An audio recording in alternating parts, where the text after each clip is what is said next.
I was fighting for air when my sister leaned in, yanked the oxygen tube from my face, and whispered loud enough for the entire room, "Stop faking it. You just want pity."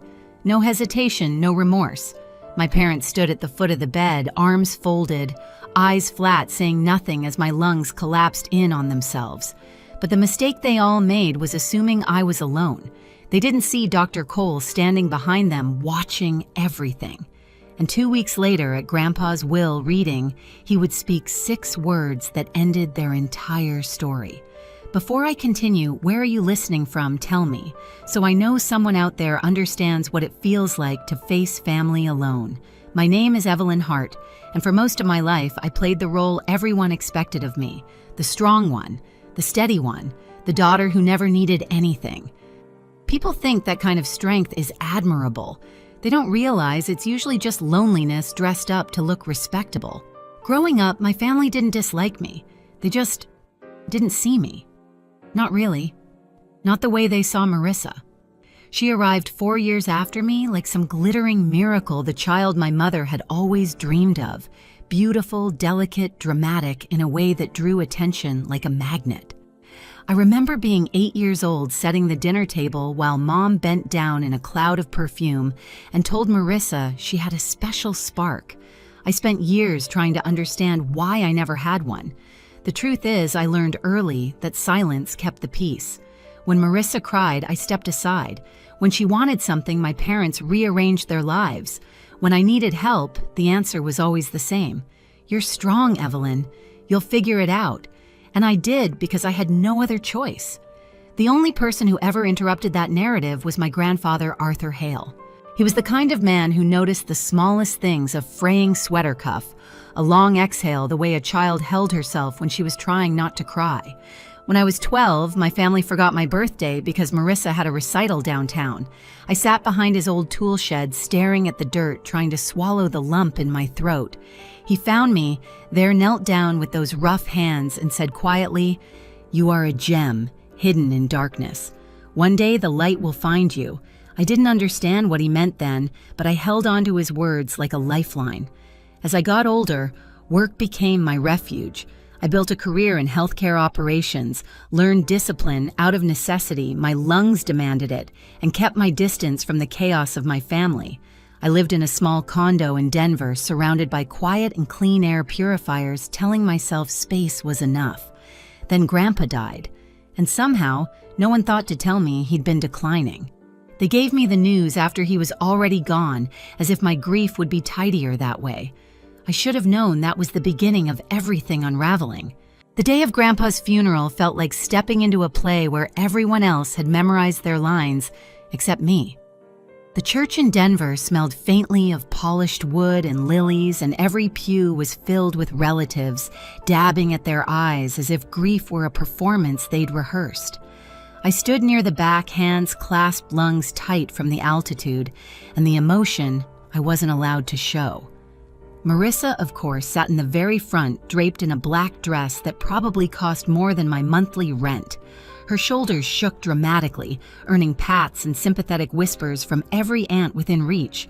My mother leaned over and announced proudly, "Marissa was such a comfort to your grandfather in his final days." She said it loudly enough for half the row to hear. What she didn't say, what they all refused to say, was that no one had told me he was fading until it was already too late. When the service ended, people filed out into the parking lot holding paper cups of weak coffee and talking about Grandpa's generosity. I slipped toward the coat room, needing a moment to breathe. Instead, I got Marissa. She cornered me between 2 racks of black wool, her face dry despite the theatrics she'd just displayed. "You should prepare yourself," she said, her voice low, almost gleeful. "Grandpa left most things to me, the house, the investments, all of it." She smiled like she was sharing good news. Some of us were actually there for him. The words hit harder than I expected. I had no claim on Grandpa's money, I never wanted any. But the cruelty of her implication still sliced deep. I didn't respond. Silence had always been my armor, even when it shouldn't have been. By the time I got home that night, my chest felt tight. I chalked it up to stress, cold weather exhaustion. But at 2 in the morning, I woke gasping for breath, lungs refusing to expand, the familiar terror of my condition closing in like a fist. I called an ambulance, and everything blurred into flashing lights and the rhythmic clatter of wheels down a hospital hallway. When my parents arrived the next morning, I expected worry. What I got was irritation. "Evelyn," my mother sighed, arms folded, "you always find a way to complicate things. We have the will reading this week. Your father has paperwork." Marissa leaned against the wall, examining her manicure. "She's probably exaggerating. She always wants attention." I opened my mouth to defend myself, but the words never reached them. They had already turned away, and that was the moment something inside me shifted. When they left the room, it felt as if the air went with them. The hum of the ventilator was steady, reassuring, and then without warning, it wasn't. Marissa stepped closer to my bed, her smile thin and sharp, the kind she wore when she thought no one was watching. "You really don't know when to quit," she murmured. Then she reached down, fingers closing around the tubing beneath my nose. Before I could react, she yanked. White-hot panic exploded through my chest. My vision fractured. I clawed at the empty air, trying to pull oxygen into lungs that refused to open. The world narrowed to the sound of my own desperate choking and the chilling calm on Marissa's face. "Stop faking it," she said softly, almost bored. "You just want pity." I tried to speak, to scream, to do anything, but my body wasn't listening. I saw the doorframe blur, and for a moment I thought I was hallucinating. A dark figure stood there, still as stone. Dr. Adrian Cole. His voice cut through the chaos like a blade. "Step away from her." Marissa jolted, startled, but Dr. Cole was already moving. He reattached the oxygen, adjusted the flow, checked my vitals with precise, controlled hands. When my lungs finally loosened and the world came back into focus, he turned not to me, but to her. "What you did was dangerous," he said, quiet but freezing. And I saw all of it. Marissa stammered something about a loose tube, but he didn't respond. He simply pointed toward the hallway. She fled. Later that afternoon, after my breathing stabilized, Nurse Elena Ruiz stepped in for her shift. She checked my monitors, then closed the door behind her with a decisive click. "I heard what happened," she said, "and there's something else you should know." She told me about the night my grandfather died, the night Marissa insisted on being alone with him, how the monitors went wild 30 minutes later, how she sat by the window strangely calm, how the breathing tube had been found slightly displaced. "I'm not saying I know what happened," Elena said, "but I know what I saw." A cold resolve settled over me, sharper than fear. Then Dr. Cole returned. He pulled a chair to my bedside, exhaustion in the set of his shoulders. "Your grandfather trusted me," he said. "He asked me to look out for you if you ever ended up here. And before he died, he left instructions, documents you're meant to receive." The pieces were shifting, aligning. For the first time in my life, I wasn't alone. And the truth, every buried, suffocating part of it, was finally rising to the surface. The morning of the will reading arrived colder than it should have been. Denver's sky had that sharp metallic gray that always comes before snow, and as I walked toward the law office downtown, every breath burned through my lungs like winter glass. But it wasn't fear making me tense. It was clarity, a kind I had never felt before. I wasn't walking in alone. Dr. Cole met me at the entrance, coat buttoned, expression unreadable but steady. Nurse Elena Ruiz joined us a moment later, her presence small but solid, anchored by the kind of quiet conviction that can't be shaken once it decides to stand. "You ready?" she asked. I nodded, though ready wasn't the word. I wasn't prepared for this. No one could be, but I was done being silent. Inside, the waiting room buzzed with low whispers.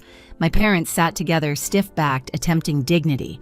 My mother clutched her purse like a shield. My father's knee bounced beneath the table, a tell he'd had since I was little. And then there was Marissa. She wore a white sweater dress, impossibly soft-looking, the kind of fabric that telegraphed innocence and expense. Her hair was curled perfectly, her makeup clean and dewy, an angelic veneer that would have fooled anyone who hadn't watched her rip the oxygen from her sister's face. When she saw me enter with Dr. Cole and Elena walking at my sides, something flickered in her expression. A tiny involuntary twitch. Not fear, yet more like confusion mixed with irritation. As if I'd broken some unspoken rule by refusing to show up alone and apologetic. The door opened again, and attorney Gregory Miles called us into the conference room. It was a glass-walled space overlooking downtown, the kind of place where silence carries weight. A polished wood table stretched across the room, and folders sat neatly arranged in front of each chair. We took our seats. My parents avoided my eyes. Marissa made a show of smoothing her skirt. Gregory cleared his throat. "Your grandfather, Arthur Hale, left very precise instructions," he began. "This reading is to be conducted with all immediate family present, as well as witnesses he named specifically." His gaze flicked to Dr. Cole and Elena. Marissa stiffened. "We'll begin with the estate distribution." Paper rustled. Gregory lifted the first document.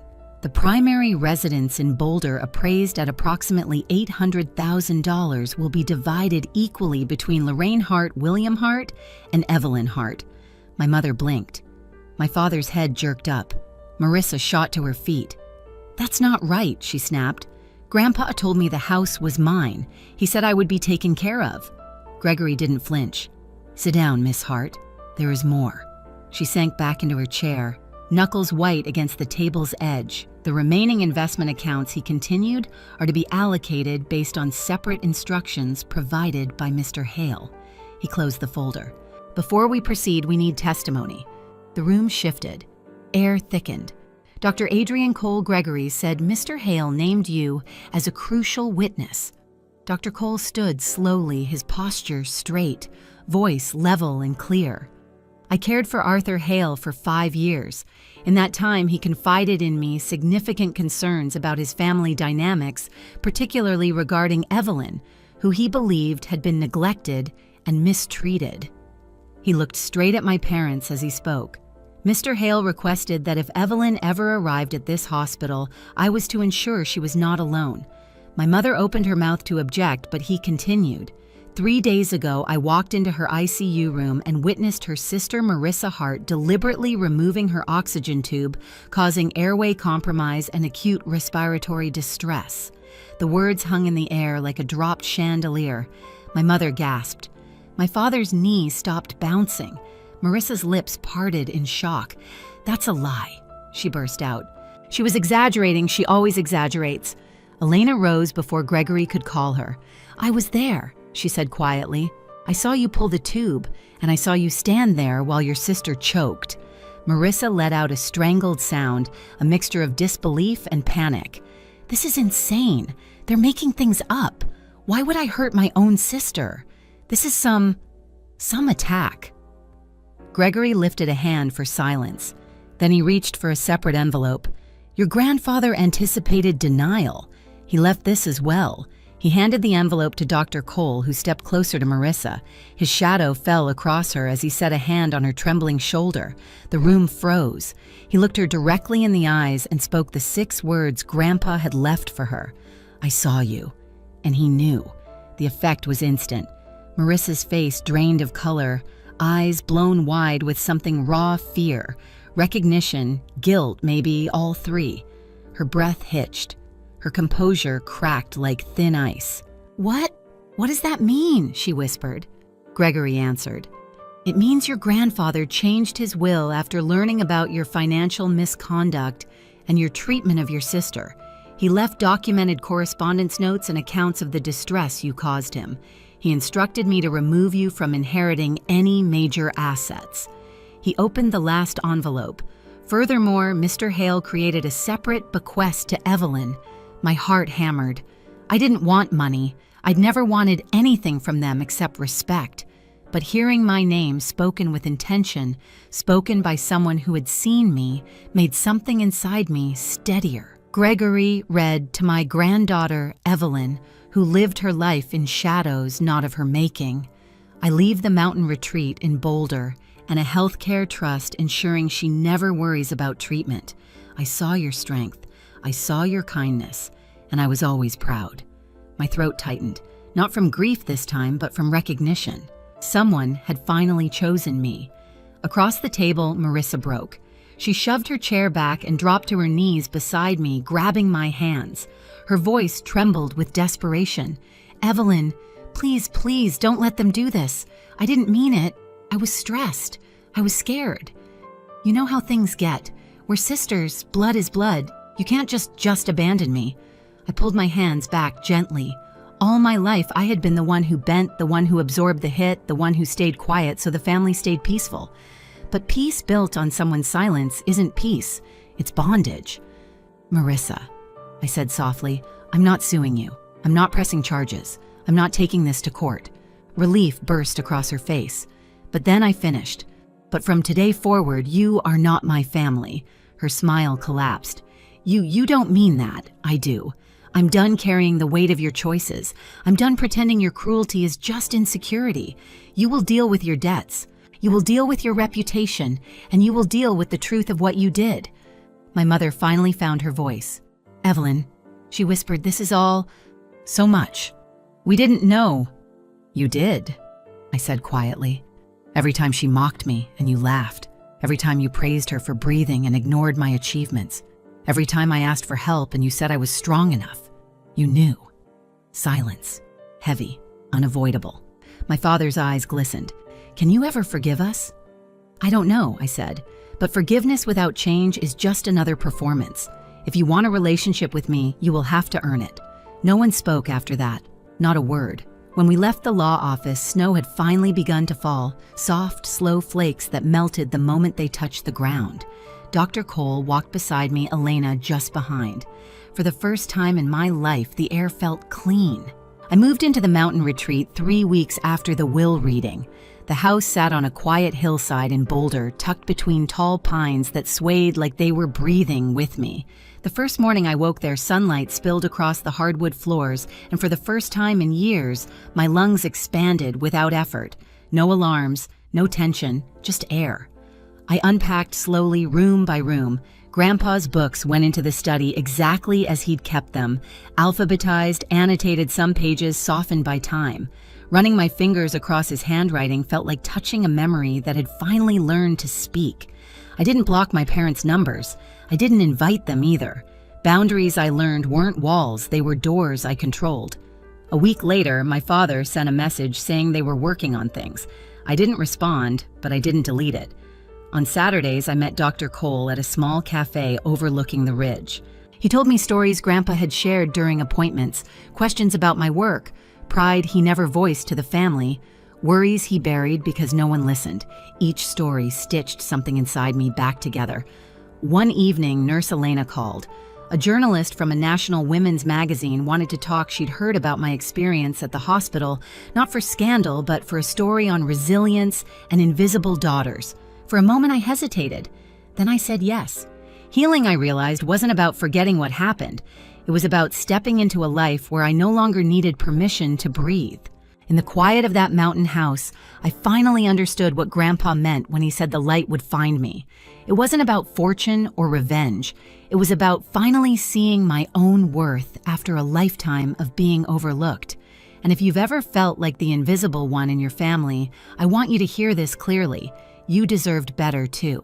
If my story resonates, share where you're listening from.